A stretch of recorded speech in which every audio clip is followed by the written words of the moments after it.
Hello everyone, this is Goddess Demoness and Synera. It's been a while since our last video, and we began to explore different games. But the recent, not so recent news about SWTOR being transferred over to Broadsword Online made us return and evaluate the situation. Some content creators talked about this in a very superficial and objective way. But we are going to dive into spicier details that haven't been shared before. Let's see if this will be SWTOR's funeral or rebirth. In a certain way, it's fortunate that we waited to release this video, because at first some claimed that it was only a rumor. The slaves of toxic positivity have been yet again deceived by these puppets that call themselves content creators, especially one of them. But don't worry, we will talk more about her a bit later in the video. Some months ago, we released the end of SWTOR, and we burned down Roman Cause. We told you that it was a warning for SWTOR, and pretty soon afterwards, the game's downfall had begun.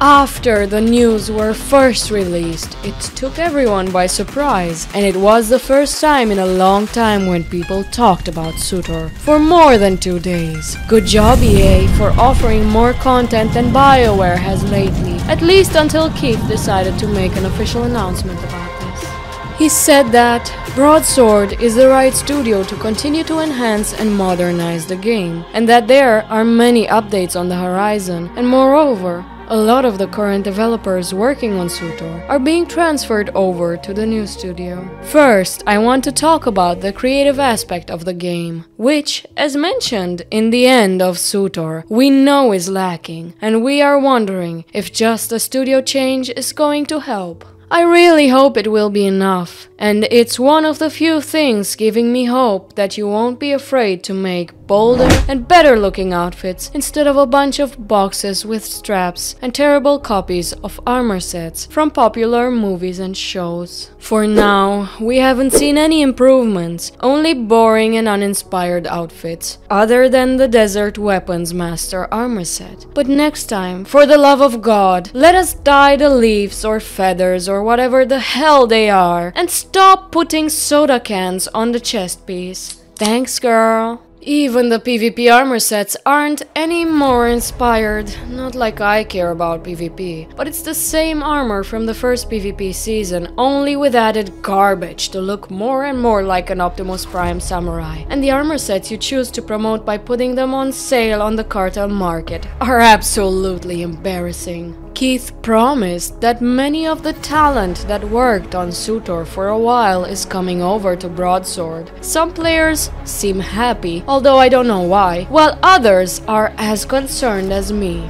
Yes, there are a few developers who tried updating and enhancing the game, for example by bringing SWTOR to a 64-bit client, but other than that, I can't see what innovation they brought. Indeed, the current developer team is quite small for an MMORPG, and we understand that it takes time to adapt to a new studio, but it doesn't excuse their past sins. They should know what to prioritize and what captures the player's attention. Is it 3 hours of story every year about Mandalorians nobody cares about, or new creative armor sets, interesting decorations, and other accessories that enhance character customization? Even a big event that encourages players to participate and engage with each other will keep the game interesting, but it's important to advertise it properly. The new Flashpoint on Voss, although it has some interesting places, is generally incredibly forgettable. Oh, and the final boss? It's just a reskin of the Terror from Beyond. At the very least, change the sound effects next time so it's a little more subtle. Speaking of Voss, I condone reusing an old zone, however, you have to create a new atmosphere instead of copying the exact same assets and dropping them into a much smaller zone. For now, it feels like a playground recreation of Voss where your mommy can take you out to play. All you would have to do is change the lighting a little bit, make it look like it's evening. You can enhance the zone just changing the colors. Next time, you won't get any free advice. Love a good marketing moment.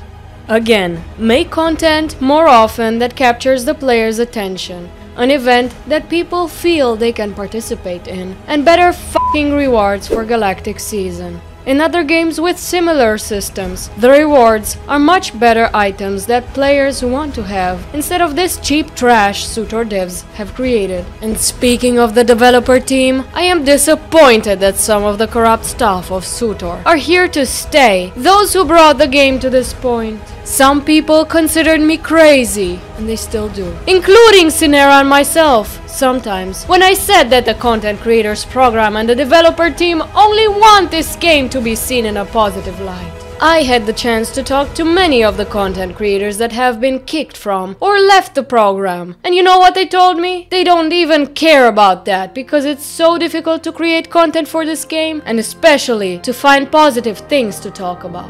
For example, a content creator who is not relevant anymore posted on Twitter only a long time after she was kicked from the content creator program that she was obligated to only say positive things about the game. She had good and informative content for newer or casual players, yet one mistake was enough. But after all, karma is a bitch, isn't it? Right, Central? I serve the Goddess Demoness through their divine That's what I thought. Whatever. Enough SWTOR content creator gossip here. It's so sad that the game has fallen under the dictatorship of Dictatorista, and freedom of speech is more and more restricted. As proof, after more videos of expressing concerns about SWTOR, the only people allowed to post on the official-unofficial SWTOR subreddit are those approved by the moderators. I actually talked to one of their moderators and they pretty much said that it's just a bunch of stuck-up asses picking very subjectively what content is allowed, under the control of their supreme leader Atorista. Well, it's okay. After all, if the game is not offering much inspiring content, choosing North Korea as a source of inspiration is also quite valid. The same behavior was displayed by the devs during their last livestream, where they were banning people from their stream on Twitch for simply mentioning the R4 operation. I wanted so much for this game to prosper, and many other players like me wanted the same thing. They reminisce about creating their first character, playing through their class stories, which were a lot of fun even in the early levels. But now, more and more players are losing patience with this game, and it's currently declining instead of ascending. Of course, it cannot have a significant ascension, because many old MMOs are losing interest in favor of games I never even heard of, nor do I care to know about, because honestly guys, why would I care about them? As I said before, I only care about the drama. Now, let's see the positive scenario, in which SWTOR won't die, but instead go through a rebirth. Will moving the servers to the cloud help the game ascend to heaven? I'm not sure about it, even though this seems like a positive update. I checked out Broadsword online because, like many others, I never heard about it before. Basically, it's a game studio that manages two other MMORPGs, Ultima Online, released in 1997, and Dark Age of Camelot, released in 2001. And by managing them, I really mean keeping them on life support like a comatose patient. So Broadsword didn't make them flourish or rise from the ashes. They are just keeping them alive for the 2 or 3 players that sometimes log in. So what do you think? Will SWTOR be reborn, or will it, in the best case scenario, continue as it has up to this point? Goddess, don't touch me. Synera, feel free. Shut up, Galactic. I am so fed up with these false promises that the developers are feeding us. They released Legacy of the Sith with such sweet promises of amazing content we haven't seen, a nightmare mode operation that's been abandoned, and short updates that happen once a year with story content nobody cares about because nothing is happening. Perhaps it's time to kill off one of your main characters so that the story can become slightly more interesting. As for us, our plan is to finally explore a plethora of MMORPGs, to compare them, and most importantly, judge the outfits of players so that we can become the MMO Fashion Police. But lately, I had a lot of health issues and I have also been very busy. But we really want to do everything we planned, and in the end, destroy all the MMOs before they destroy themselves. We invite you to our Discord server to discuss your opinions about SWTOR, where you will also have access to Discord exclusive videos. If you like our content, consider supporting us on Patreon, because we really need it. You helped us buy a new microphone, but we still need equipment upgrades. We updated all our tiers, and you can get monthly exclusive merch. And for real guys, we really appreciate your continued support in this time we have been absent. We received wonderful comments from you, and we want to thank everyone for the positive thoughts, because it really matters. The easiest way to support us is subscribing to our channel, as it is very helpful. Don't forget that, in the end, Star Wars The Old Republic is just a game, and you shouldn't take it so seriously. While we presented our opinion, if SWTOR feels disappointing, you don't have to play it.